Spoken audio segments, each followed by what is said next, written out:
This is Charlene Shanklin. You are listening to the Proffitt Report Podcast from WHS 11 Media. Now, here's Doug Proffitt.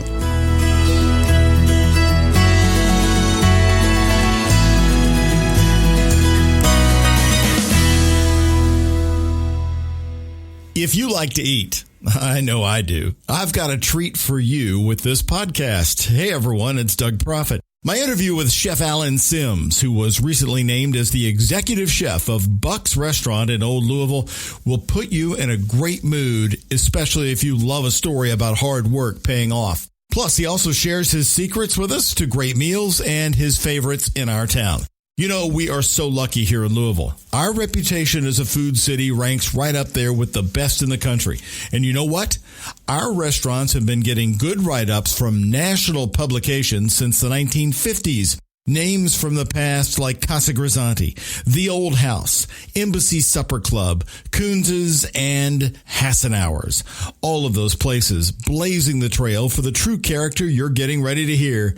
On the Proffitt Report, Alan Sims is serving it up. I was a snot-nosed rookie and had told them on the application that I could cook, but I lied. You lied. Oh, my gosh. I love that quote. You gave that to interviewer Nancy Miller, Alan, and thank you for being with me on this edition of the Proffitt Report podcast. You're fascinating because you lied about what? This. What did you tell him you could do? Cook. And you wanted to be a chef. Well, at the time, I had just had my son, Doug, and I didn't have employment. And my sister was a server there, and she's like, come on over here, you need to get a job. And I knew I needed one because I just had the baby. She was a server where? At Masterson's. Masterson's. This was at Masterson's. So you said, I can cook. I said, okay, I'm coming. But if she didn't know, I lied on my application. What did you know about cooking at that time when you told him you could cook? General stuff that I learned at home from my mom, you know, making toast, eggs, you know, just general things. Nothing on the level that they were doing at all. So at Masterson's, though, they got a lot of veteran people there. Somebody had to notice that you weren't all cracked up to be a chef. Yes. It was two elderly ladies, Mama J and Petey. And they saw me they said, well, go make egg wash. And I was like, what's egg wash? You know, crack eggs, whisk it, you know, add a little milk to fry the chicken. I said, okay. I go back to crack the eggs. They saw me, Doug. They was like, immediately stopped me. Man, look. Let me show you how to crack eggs properly for these people see you and fire that you can't do nothing. They're going to fire you. So you couldn't even crack an egg right? Couldn't crack an egg, leaving all kind of shells in the mix. And then what did they do? Did they say, I guess they saw, well, wait a second, we know he's lied. If they find out he lied, he might lose his job. Yes, but they knew I had talked to them. I had the son, and they took me under their wing and blessed their hearts. I mean, they were great, great women, and they took care of me. And from there, I just took off. You said their names were Petey and Mama Joe. And Mama J. Mama J. Are they still around? I have no idea, Doug. I haven't seen those young ladies in years. I wish I could. What did they teach you to do that you still use today? Man, you know what? The first thing they taught me is patience, because that's what they had to have with me. That's the first thing they taught me was patience, because I wasn't too good with that, you know. And they had to have a lot of it with me. I was a snot-nosed rookie, so they taught me many things, but that was the first thing they taught me was patience. You're getting ready to be 48. How old were you when this was all happening? This was the year 19. I was 24 years old. So they became your mentors in a way. Yes, they did. But I was up there, Doug. This is on the main level. Masterson's was a huge, huge organization with a main dining room, another little tavern, and then they had the basement where they did all the prep for the banquets. And I worked on the main level with them, so I got really good at what I did, and they moved me to the basement. I had a new mentor, and his name was Chef Harry Roush. And so they, I guess, probably encouraged you and let you know, but did they see some talent in you? And what were you doing well at the time that kept them kept you employed? My work ethic. I had a dad who taught me, if you're going to push the broom, be the best. If you're going to pick chewing gum up off the sidewalk, you be the best at doing it. So my work ethic alone, that's what they loved about me. They saw the raw roughness around, but they saw that I had the work ethic that'll bring me through. That's a great dad. Yes. I can hear my dad saying the same thing, and suck it up. Yeah, right. Man, you better not let them see you not sucking it up. Yes. So your career as a chef took off, despite the fact that it got started in a lie. Yes. Paul, forgive me. That being Paul Masterson. But they're probably very proud of you now. I would say they are, because those people saw where I first was, Doug, and that was really not knowing a lot of anything. And now they see where I'm at, and yeah, very, very, very proud, very happy for me. Well, we're going to get into it about work ethic, because I know, as a chef, you told me I said, when are you into work? 9 a.m. And I know you're there probably till midnight or even longer. Yes. You're talking about 13, 14 hour days on the regular, but it is, a labor of love. Now, then you go to Vincenzo's. Yes, I leave Masterson and go to Vincenzo's. And Augustino, my man, is one of the best souls I've ever met in my life. Vincenzo's brother. Yes, and Vincenzo as well. Vincenzo is an awesome guy. But Augustino, he's another level. So what did he do? Because you're going from Masterson's, where you're really mass producing food for a lot of banquets and conventions, to Vincenzo's, which is really sort of food as art. Yes, it's more refined, more elegant, more regal. And what Augustino taught me was first and foremost to respect the product. Whatever it was. I don't care if it's a chicken breast or it's an oyster. You respect it, and also where it derives from, where it comes from. You want to know exactly what's the chef life, what's the date it came out. All those things, all the intangibles that most chefs don't pay attention to. Augustino's on point with those. Back to Vincenzo's in a second. But did you grow up in Louisville? I moved here at the ripe age of 13 and been here since. And tell me your path. Where'd you go to school? What was your influences in Louisville? I went to Seneca High School. And of course, I left Seneca High School. And actually, Doug, I haven't told many people this, but you're my new buddy. Hey, you've admitted you lied on your application. Hey, that's why I loved you. It caught my attention. That's why you're here. Yes, I appreciate the lie. No, actually, Doug, I quit my senior year of high school. I quit. Got a job and was working with my uncle and didn't like it at all. So I decided, you know what? I don't want to work for a while. I'm just going to live out here and shoot ball and hang out with my buddies. But I had a son. Wow. And when I had the son, there it was. I decided I need to go ahead and get a job. And I went to Masterson's. And when I was there, I went and got my GED. And within a week of me getting my GED, Doug, I was enrolled in Sullivan College. So you went to Sullivan Culinary School, which is a really good school. Oh, it's world class. Excellent. And you, how many years did you spend at Sullivan? 2 years. And they got you ready for what? What did you learn there? I really appreciate Sullivan and Al Sullivan, because what they did for me, they taught me more than just the cooking and the food itself, but people skills, how to deal with all walks of life. Because at Sullivan, you'll find the absolute richest, or you'll find a guy like me who's poor, just trying to make it through life, And so it taught me people skill. But they knew that you had a future. They stuck with you. Yes, they did. And so you're by the way, how old's your son today? My son's 15. My youngest is 15. I have a daughter that's 23, and I have my oldest son. He's 25. The reason why I went to work. Oh my gosh. So they've been great motivators for you. Oh man, they are the biggest motivators. Them and my mom, my brother and sister. They've got to be proud of your success. Yeah, very, very. Because this isn't an easy job. No, it's not. But if I had great parents, Doug, and I had great parents, and my mom's still here. My dad passed, rest his soul, but I had great parents who instilled me the work ethic. And with the work ethic in this country, it'll take you places that you'll be surprised yourself where it'll take you to. So you never went off the rails and got in trouble as a kid when you had all that free time. But do you think your parents' work ethic was in the back of your mind? Oh, the whole time. And even when I wasn't actually holding a job, I cut some grass. I did little things to always have a few dollars in my pocket. My dad wasn't going to let me just not do anything. He didn't play that. So I did odd and end things, but I wasn't working like I should have been, At Sullivan, I'm sure you had some great successes and disasters. disasters. Tell me about a kitchen disaster that anybody could get caught in, a mistake you should never make. Well, one of the biggest mistakes I've had. We used to have a mirror presentation. It's like Olympics for culinarians. And we had the mirror presentation, and we got the highest grade of any class in the All Sullivan that year, which was a silver medal because they gave out bronze, silver, and gold. No one got a gold. But Chef Hickey at the time was over the gourmet program. Well, I'm sorry, he was over the culinary program at Sullivan. And he said, you guys would have had a gold medal. You made one mistake. We put lemon zest garnish on top of our smoked galantine. The lemon zest killed us. The lemon zest. The lemon zest. I bet you don't do lemon zest today without thinking of that. I never forget that. I never forget this. Never. I mean, we could have had a gold medal.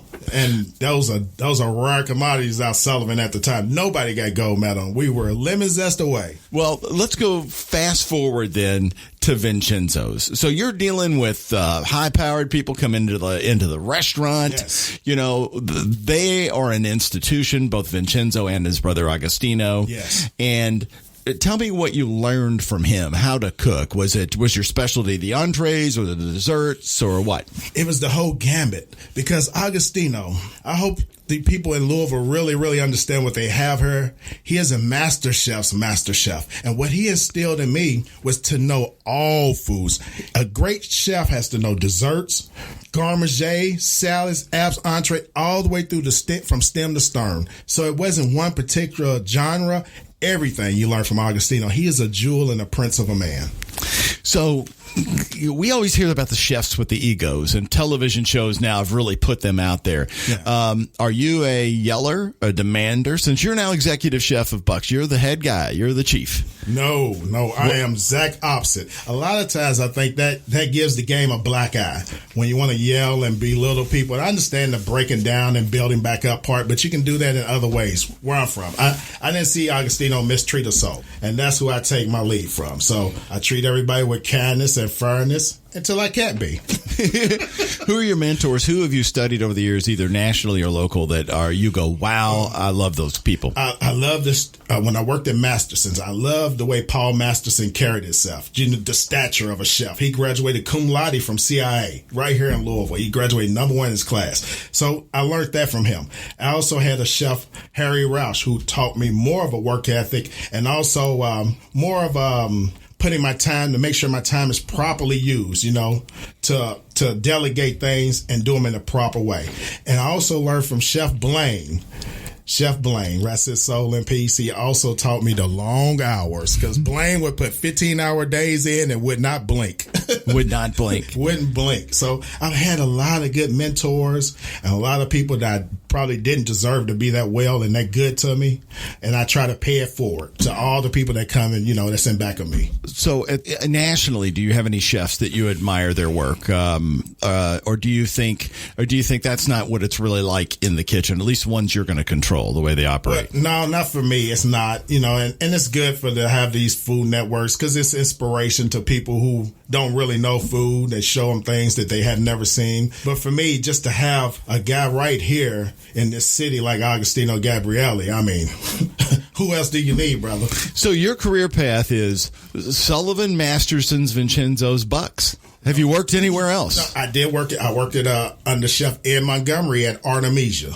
Now, I learned a lot from Chef Ed Montgomery, too. He's a great, great soul. Chef out of Philadelphia, great, great guy. And he taught me also the more so of, I would say, of crossing French with a little bit of Scandinavian, with a little bit of Ethiopian food. He didn't stick to one genre. In other words, his menu was a melting pot. And that's what I learned from Chef Ed Montgomery, to be multifaceted. Agostino, he was multifaceted, but his Italian and Sicilians is his theme. Some people in your industry, they'll bounce all around. It seems like for you, though, you've had a pretty stable just collection of places. I've worked at maybe like 4 different places. I was at Artemisia. I did work at Volare with Chef Josh Moore and Chef, my man Dallas McGarity. They both were there at the same time. I worked there for like 4 months with them. But other places I've been steady, and because I was with Vincenzo's for 10 years. I was with Ed Montgomery for a while. So I've always been steady at places that I went to mostly overall. Well, I'm sure at Vincenzo then you were aware of his of his, let's call it, I guess, graduate class, or his legacy, or his tree, the branches of chefs who've come off of that, out of there. There was Dean Corbett. There was Susan Seiler, who created Jack Fry's. Tim Corey, who opened and built Porcini. I could go on and on. See, at the time, I didn't know any of this, Doug. At the time, I just knew I had an uncle that was a captain at Vincenzo's, and I spoke with him and told him, I want to get better and be the best. He said, this guy, Augustino's the best he's ever seen. And my uncle, his name's Ray Armstrong. He worked at Casa Gazantes. Oh, yeah. So he saw the pinnacle of the city, but he told me absolutely Augustino's the best he's ever seen. So that's why I decided to come there. Later on, I found out all these people that started their own locations from working with this young man. It's great. He's a wonderful guy, and he helps them all. I can still go back to this very day. He'll help me with anything. I'll tell you my Casa Grisanti story. All right. Down on East Liberty Street, Vincenzo was the general manager, and of course it was owned by the Grisantis. Yes. So we all have prom coming up. Our prom was on one of the river boats. Okay. And all the guys, they all wanted to order drinks. I said, well, the only way we're going to get drinks at our age is if we go to a high-end restaurant, okay? They'll look the other way. So we had a designated driver who wasn't drinking. We get in this big van, and none of us, we were so convinced we would be served that we didn't even sneak alcohol on us. So we go into Casa Grisanti, and the most expensive place in town at the time, and I had convinced all of my friends, probably 12 of us, that that's the way to go to get anything they wanted. So we sit down, waiter comes over, and he goes, okay, what do you have? And first guy says vodka tonic, next guy's bourbon and water, and they're all going around the table. And so the waiter gets all the orders, and he looks at us, and he goes, okay, you'll have an iced tea, you'll have an iced tea. You'll have an iced tea, you'll have an iced tea. You know who the waiter was? Who? Tim Corey. Oh! Of Porcini. That's a story. And my friend looked at me and he goes, hell, Proffitt, I don't even like my date. You brought me down here and I'm paying top dollar. Oh, that's funny. Oh, that's a story, brother. Well, coming up next, we're going to talk to Alan about a day in the life of a chef, the hours he works, why the Louisville restaurants are closing, and how has Bucks in Old Louisville lasted so long. That's right after this. They'll serve you some Pappy Van Winkle to drink at Buck's Restaurant, but it'll cost you. So I invite you to have a little Pappy on me for free. The Proffitt Report Podcast number 11 is about the man whose face is on that hard-to-get bottle of bourbon. Pappy, his real name was Julian Van Winkle, was a true Kentuckian. He died in Louisville in his home in the Highlands. The current owners, as a matter of fact, believe the spirit of his wife, Nana, is still with them. Mysterious things, they say, have happened in the home. And she died after a long life, also in the same house. They say she is a friendly, happy spirit. You can listen all about it. But most importantly, you'll learn about Pappy himself, how and where he started working in downtown Louisville after college, and how he became successful in the go-go days of bourbon after Prohibition. The stories are all coming from his grandson, who, in honor of Pappy, created the world's most sought-after bourbon. Now, back to Chef Alan Sims on the Proffitt Report.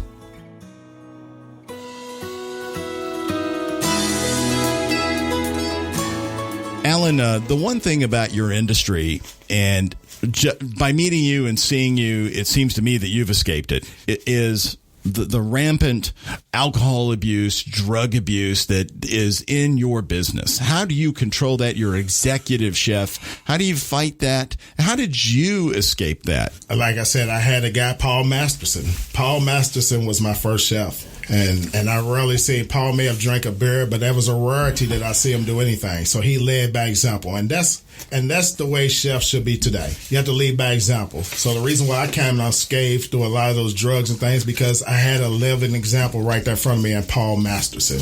And I saw a lot from where I grew up that I knew I never wanted to go that route anyway. But I got to tell you, Doug, I work with a kitchen full of young folks. Most of them in their early 20s, and none of them are druggies. And I'm so happy to see the culinary. It gets a lot of black eyes from different things, drugs or whatever it may be, yellers or whatever it may be. But I found it refreshing that these young folks coming out of Sullivan, some of them are not. that they're just hard workers, got their nose to the grindstone, and they know where they want to go in 10 years from now. You're their mentor now. Hell, 10 years ago, I didn't know where I wanted to be in 10 years, but these kids in their early 20s, they know where they want to be in 10 years, and that's beautiful. Well, let's look at the industry. You can understand maybe why there is this abuse. There's long, extraordinary hours. Yes. The pay isn't really great for most of them. Yes. You're dealing with customers who may and may not be appreciative, and whether you're really strong mentally and can handle the criticism, I mean, they're going off the charts. I mean, I'm so pleased to hear what you say about the young people you're dealing with. Oh man, it makes me feel good. Here's the thing, Doug. See, I run my kitchen. I take and enhance what Augustino taught me. So in my kitchen, it's a family environment because we spend more time with each other than we do with our family. So we're there for each other in or out of work. All my employees have my number. They can call me 2, 3 in the morning whenever they need me. And I can call them if I need them as well. So it's a two-way door. I don't put myself above them or beneath them, but I have to make the executive calls, of course. But we're all even. And we all work hard and we take care of each other. And that's how I think a kitchen should be. That's how Augustino treated me. He never put himself above or below anyone in his kitchen. I seen him wash dishes with his daughter 1 a.m. at Derby, and he's an owner. He's a multimillionaire. So, and seeing that, I try to carry that along, and it's very refreshing to find these young people that, hey, I'm learning from them, Doug. Is anybody this age that you're talking about working as hard as you? Do they have the same work ethic? Do you see any of them like that? Do you expect that of them, though? Well, I don't expect for them to, because I'm kind of seasoned. I'm kind of seasoned, and they're not, but as far as the work ethic, they have the work ethic, but they don't always know the executive calls to make sure. And those are the things that you learn, because I didn't always know those things that we learn as we go. But to have the work ethic and to have your nose to the grindstone and not be drugged out or worried about the next party or the next babe or whatever, it's so refreshing for me, because when I first in the industry, that's all I saw. When I was in the 90s, that's all I saw. But now it's starting to curb a little bit. How do you screen for that? Do you even tell them that in the interview? Hey, if you're on any of this, we're not taking you? No, I consider myself to be a pretty savvy young man. I learned from my parents, and I just sit down and talk, look them in the eye, and tell my expectations. And I also want to know what their expectations are, because, it's got to be a two-way street. If it's not, then, hey, we can't be together, because I don't want to be all on me or all on you. We do it together. You are a rising star in our business, and here you in Louisville, and here you are, 48 years old. So that goes to show people what a tough business it is. How did you get to Bucks? What was that job offer? How did you get this job as executive chef? Well, it's a young lady there. She inquired, and where were you before you were at Bucks? I was helping a good friend of mine. He opened a restaurant called Sereno's in Germantown. I remember that. And his name's Carmelo Gabriel. He's an awesome guy. He's Andy Augustino's son. He's Augustino's eldest son. Right. And I was there helping him. I had been there with him for 1 year to help him out, just to make sure that he opened on the right foot, because I wanted him to have all the success, which I know he will. He'll have all the success in the world. Mm-hmm. And in turn, in helping him, this young lady, her name's Karen, she got a hold of me. Well, actually, she talked to the owner about me, and they got a hold of me.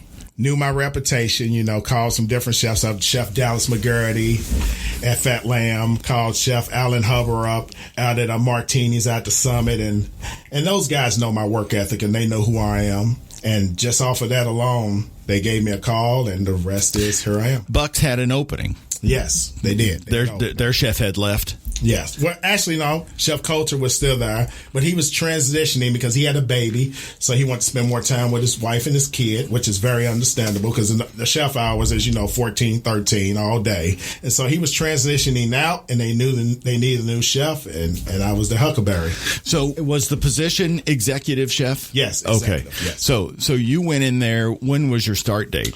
My start date was December the 7th. 2018. Okay. Tell me what it was like. Since Bucks is such a mainstay restaurant, it's been around to me. I can compare it to maybe Vincenzo's or the old Hassan Hours or something like that. It's been around a long time.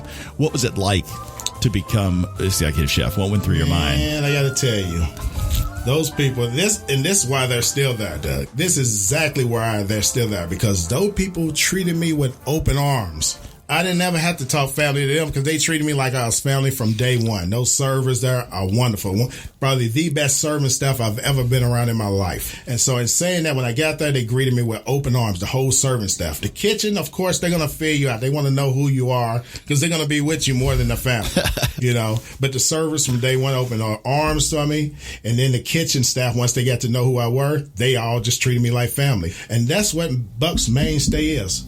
They're family over there. They take care of each other, and the customers, they know them by their first name. They hug them and kiss them, give them Christmas gifts, birthday presents. They know their birthdays, Well, every chef wants to make his imprint, though, and you have probably had to get in there and maybe change the menu. What have you added? What have you done? What's Chef Allen's signature here? But this is what we done by the numbers. Louisville has, if I'm not mistaken, we have 37 fine dining establishments. And when I got to Buck's, we were at number 30. We put a menu out March the 5th, Doug. We released it private people come in for a little private dining. The next day we released it to the public, and since since March the 6th, Doug, we have climbed to number 3 in this city. Now, what is your judge by revenue, sales, or how do you know that? Well, revenues and sales have doubled. Oh, okay. So that's your climb out of the 30. That's how you know. No, this is on a travel on a little app, Oh, is it the reviews? Yeah, it's the reviews. Oh, okay. Well, we climbed on a TripAdvisor or Yelp or something like that? Exactly. We've climbed from 30. We were number 30 out of 37, and of last 2 weeks ago, we were ranked number 3. Congratulations. So what was it on that menu that shot him up like that? What would you say? What did you add? Well, I tried to match the elegance and the ambiance of the place. And so we added some refined, dish, Wellingtons, it's really rustic, an old dish, but it's classy and elegant. We added a short rib Wellington. We added the prosciutto wrapped lamb. That's a beautiful, beautiful presentation. So we upgame our presentation and also our food. And I think that's what's got us climbing, because the service staff, they're already number 1 for me. Well, that bar is beautiful, and you've got every bourbon in America there, including Louisville. You know it. The setting is it's in an old historic hotel, right? Yes. Is it the old Mayflower? Yes. Oh, okay. Yes. And so when you come in, was Buck's the lobby of the hotel, do you know? Or No, when you first come in, that's the restaurant right there. Oh, okay. It's sort of on the side of the Mayflower. Right. It's connected, but it's kind of on the side of it, If you know the history, Truman, the former president, rest his soul, he stayed there. A lot of dignitaries stayed there. It used to be a world-class facility, and now we're trying to get back to that world-class.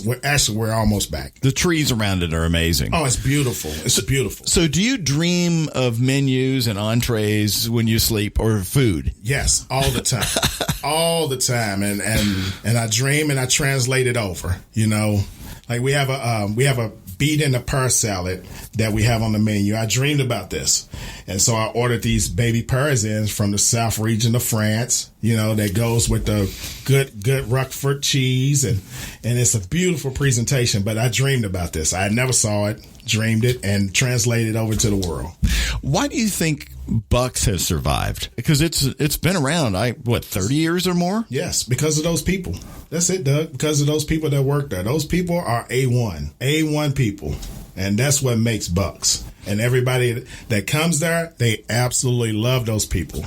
To survive in Louisville's restaurant scene is respected nationally. Yes. I mean, it always has been, even going back to the 1950s. Okay. Publications like the New York Times and that were writing up Louisville's food scene, believe it or not. And then, of course, it morphed in through the 60s and 70s with the Jack Fry's of the world, the Casa Grisanti, and even Hassenauer's was a great mainstay on Barrett Avenue.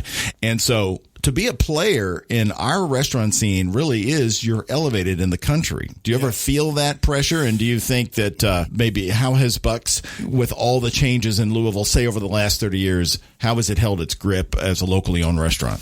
Well, I have to give all the credit to the owner, Curtis, because what he does is he's constantly trying to, some owners, they take the money and they put it into their private account. But you have an owner here, he takes the money and try to put it back into the establishment. You come in, first thing you'll see is $500 worth of flowers everywhere.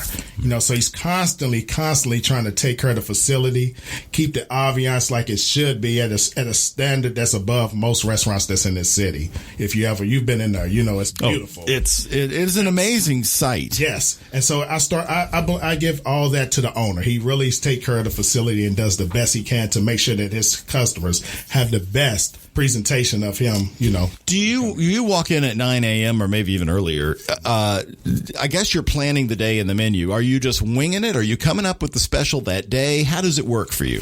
Well, I'm there most of the time at night too. So I have an idea. I see exactly what's in my kitchen. And therefore I start game planning the next day, that night before. When are your days off? Normally, if we're not busy, I'm going to be off on Thursday and we're closed every Sunday. So you do get 2 days off? But no.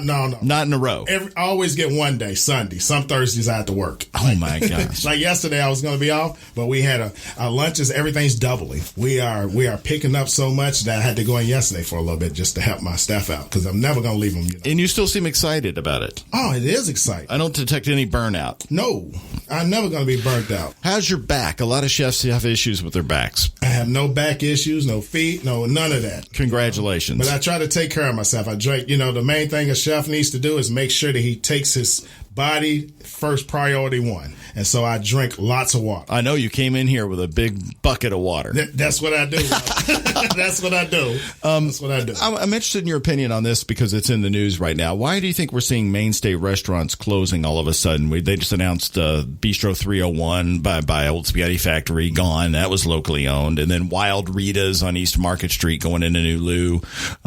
It's closing this Saturday. And we seem sort of have an ebb and flow. Well, I think that's always going to be the case. You're always going to have people opening and closing, but and some make it like the restaurant I'm at. They're a mainstay. They're going to be there. But some places they come up with, I would say, kind of gimmicky. Not saying those places were like that, but some people come up with the gimmicks and they're not authentic. And people are going to see through it eventually in time, and they're not going to come patronize you anymore. But if you're 100 and you're trying to put out the best possible product, it doesn't have to be the most ritzy or anything. But if you put in your, as Augustino would say, you got to have the feeling. So if you're putting your feelings and your love and passion into it, people are going to be receptive. They're going to see, and they'll beat a beaten path to your door if you're next to Clarksdale like Casa Cazantes was. You're right. They were an island in the 70s when nobody would come downtown. Louisville was a much different town. It's closed up on Friday at 4 o'clock and trash blew through the streets. Mm-hmm. And then there they were on the far end of East Liberty. Yes. Next to one of the worst projects in America. And everybody came right into town. That's right. Well, I saved my most favorite questions for you for the very last. And I even asked the newsroom, I said, hey, I get to interview Chef Alan Sims tomorrow. If you got to talk to a chef, what kind of questions would you like to ask? So that was a lot of fun. I would put some of them together. And here's some of them. First of all, are you a critic when you go out to eat? Yes. Yes. I critique. Yes. But now, I critique to myself. I don't want to put anybody on blast or tell them their food's not too good, but I'm going to be real if they ask me, of course. You're not going to go on social media and embarrass them. I never go on social media. That's something I never do. What do you think about social media criticizing you guys? Do you ever read those reviews? People bring them to my attention. But I say, hey, they have a voice. Let it be heard. If they don't like it, they don't like it. If they like it, let it be heard. Either way. I don't have a problem with it either way. Do you ever respond to them? No, not personally. I don't. No. Okay. You let maybe somebody else handle it if it's... general manager, they take care of that, yes. And what's the best way to handle a customer complaint in your mind? You go meet whatever the problem is right on. You go to them personally and see what you can do to remedy the situation. I mean, ASAP. Because one disgruntled person can lead to 100 disgruntled people, just saying by word of mouth. So you go immediately to them and try to remedy the situation. But always put your best foot forward. Always. Do you automatically give them another entree or whatever? No questions asked? No. I got to see what the problem is. What can I do to fix it? Some people don't want the entree. They may want this or that or whatever it may be. I try to remedy it to make sure I accommodate them, because it's all about the customer, not about, about myself. Now, this was my top question for you. What do you cook at home? Pot pies. I still eat Popeyes. I love that. Chicken tenders, Sometimes I may eat a TV dinner, A TV dinner? I'll go in and throw a Swanson Hungry Man in a minute, brother. You hear me? I remember them. And they do still make them. Yes. I still eat those sometimes. It's that taste from your childhood. Exactly. It's that, and also it's, chefs, you can eat any, you're cooking the best food. You do what you want to. You eat whatever you want to. But when you're at home, you go back to, Do you get your cholesterol checked? I mean, do you have to worry about what you eat? No, because I don't eat it as often as, as people who the have-nots, I got you. Yeah. So I don't eat it that often. That's going to be a detriment to me. Okay, great. Your favorite entree to cook for customers, no matter what restaurant you've ever been, your number one go-to one. Oh, man. I used to love cooking the Dover sole at Augustino's. I used to love to cook the Dover sole. That's one of my favorite dishes. Oh, it's so many. Are you more of a seafood person? Did you would lean to? Oh, well, I grew up in Michigan, and seafood is king, and so you love the seafood, but, really, I love it. I love to cook everything.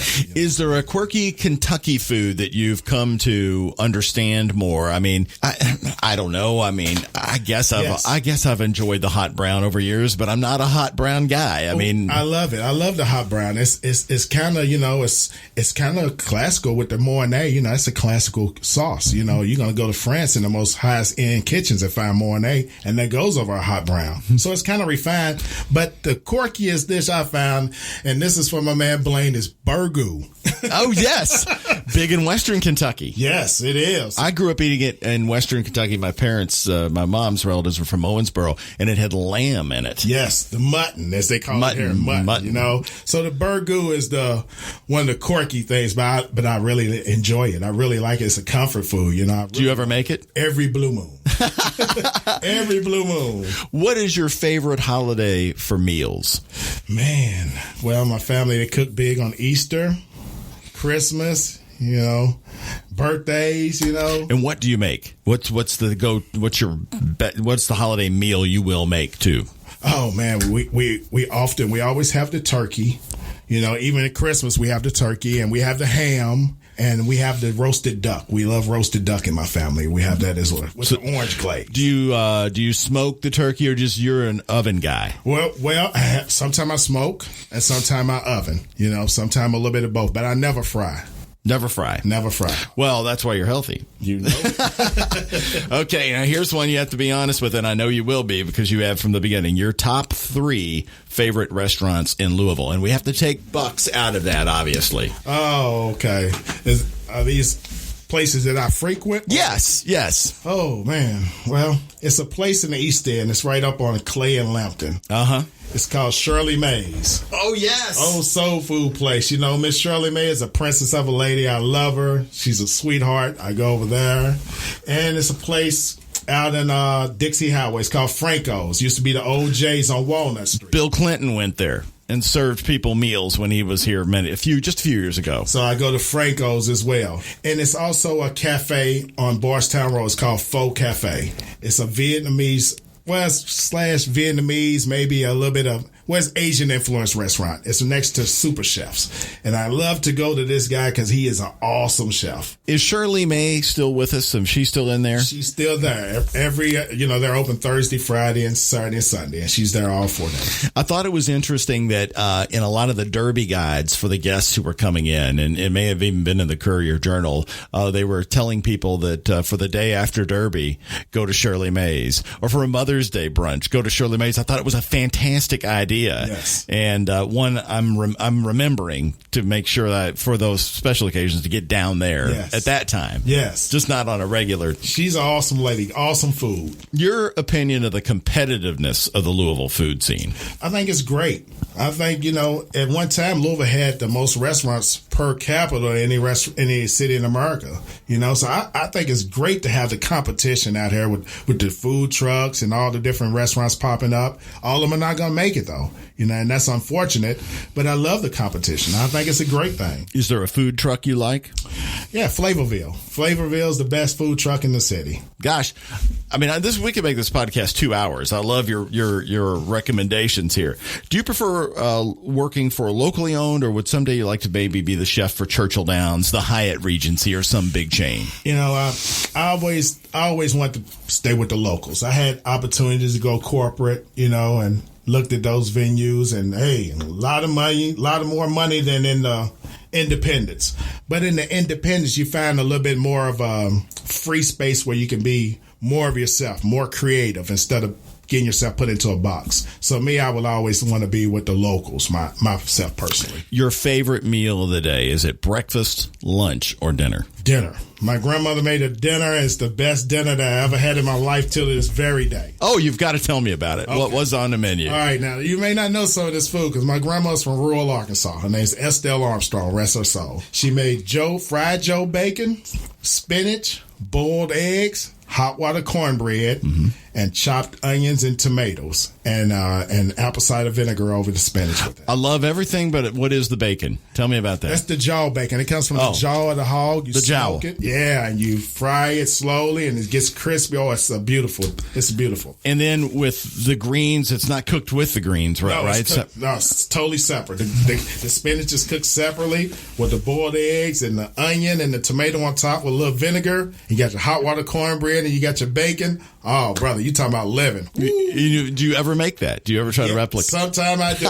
Yes, I can never make it like my grandmother, and it's simple food, but I love this. This is my best meal I ever had in my life. And my final question is, what's the one meal everybody should know how to make, be it a college student, be it me, somebody who's not in the kitchen a lot, but the one meal people should get back in the kitchen and learn to make? Well, start with eggs. Start with just something as simple as eggs. If you can scramble an egg really well, because some people don't, I know chefs don't scramble eggs well. They think they do, but they've just been doing it wrong for all these years. But if you can scramble an egg really well, then you're on the right path. And then you can add anything you want to it. That's right. You know it. You know it. Anything you want to. Cheese, egg, tomatoes, onion, whatever you want to put inside. So we're recording this on a Friday early in the afternoon. Your day started what time today? 9. And what time will it end tonight? Maybe about midnight. And so you'll go into the restaurant tonight. You probably got a lot of reservations. It's a nice night. Yes. No rain. So if they want to sit outside, they can. So will you gather everybody and talk to them, the staff, before the night? It's sort of the coach talking to the troops. What will you say? Well, I always tell them, the main thing I want to teach them to respect. Always respect each other. I always say this, even though we do in the kitchen constantly, but you always got to keep pounding it to them, respect each other, and watch each other's back at all time. Because my eyes may miss something, but yours won't. So it's 2 sets is better than 1. So we always respect one another, always watch each other's back, and try to totally concentrate. Everything on the outside of the walls is on the outside. But when you're in these walls, total concentration on what we're doing. Because never forget, we always have people's lives in our hands. Wow. Are you a chef that goes out and meets the customers at all? Do they get to meet you? You've got a great personality. Yes, sometimes I do, but I'm a kitchen guy, But I go out and say hi and speak, try to be very cordial, but I'm a kitchen guy. I love to be with my people. And as we finish this, your philosophy on life. How do you live your life? And I've heard a lot of it in our interview today, but... Well, the number one thing is always be your brother's keeper. I don't care if he's a bum on the street, you stepping over him, step back over him and ask him, can you give him a hand up? Because we're only good as our lowest person. Amen to that. And you're no longer a snot-nosed kid. Well, no, still a snotty. Just to grow up a little bit. This has been fun. How can people reach you? I know you're busy, but I guess just return the favor and just come see you at Bucks, huh? Just come to Bucks. That's how I'm always there. And, of course, for our listeners, if you want to reach me and react to this Proffitt Report podcast with Chef Alan Sims, my email address is dproffitt. It's DPROFFITT at WHAS11.com. A lot of you have been sending me emails about the other podcasts, so I thank you for that. And this has been a great edition of our podcast. Thank you, Alan, and more happy meals to you in the future. It's a pleasure being here, and thank you for having me, sir. And this has been a production of WHAS 11 Media.